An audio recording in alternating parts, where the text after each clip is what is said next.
और ये बड़े इंसानी बहरान की सूरत इख्तियार करता जा रहा है। हलाकत और तबाहकारी की भयानक तस्वीरें सामने आ रही है।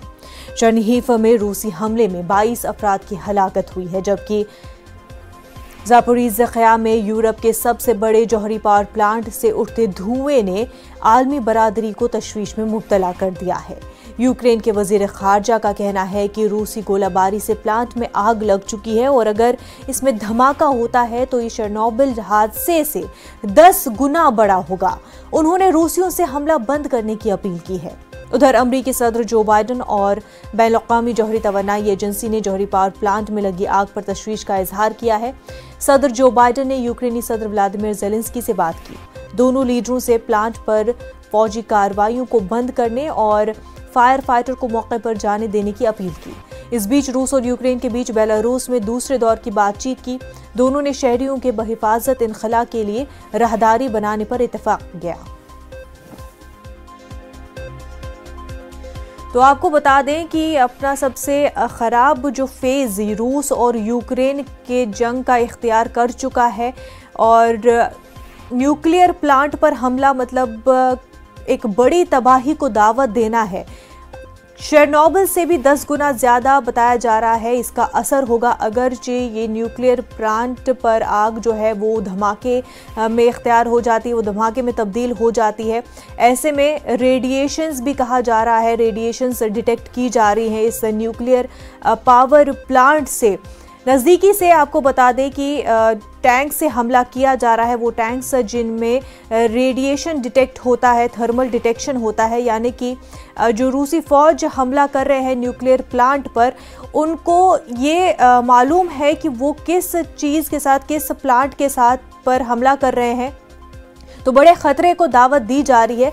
ऐसे में आपको बता दें कल व्लादिमीर पुतिन ने खिताब किया था और उसमें उन्होंने कहा था कि यूक्रेन पर जो मिलिट्री ऑपरेशन है वो प्लान के मुताबिक चल रहा है, यानी कि जो भी हमला किया जा रहा है, जिस तरह से ये अभी तबाही मच रही है, ये प्लान के अकॉर्डिंग हो रहा है। यूक्रेन पर कब्जे का इरादा है रशिया का, लेकिन न्यूक्लियर प्लांट पर यह हमला सिर्फ यूक्रेन के लिए तबाही नहीं होगी, इसके जद में सब आएंगे। और रशिया का इतना करीब का होना रशिया के लिए भी अक्लमंदी की बात नहीं होगी।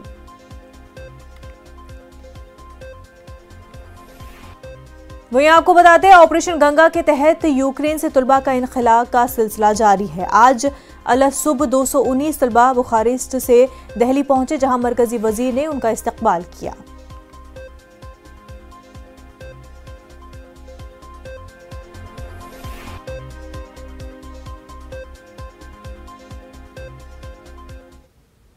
भारत देश के बहुत सारे students, particularly medical students Ukraine में पढ़ने जा गए हैं और अभी युद्ध परिस्थिति में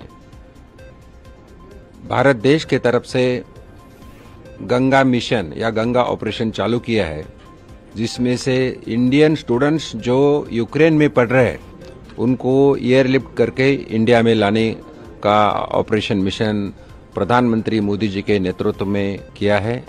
इस सिलसिले में हमारे 4 मंत्री जो यूक्रेन के बाजू देश है, जो पोलैंड हो या हंगेरी हो, उस देश में है और वहाँ से हमारे स्टूडेंट्स आ रहे हैं। उसमें आज जो मैं रिसीव करने आया था, उसमें बुकारेस्ट जो ये शहर है, ये रोमानिया में है।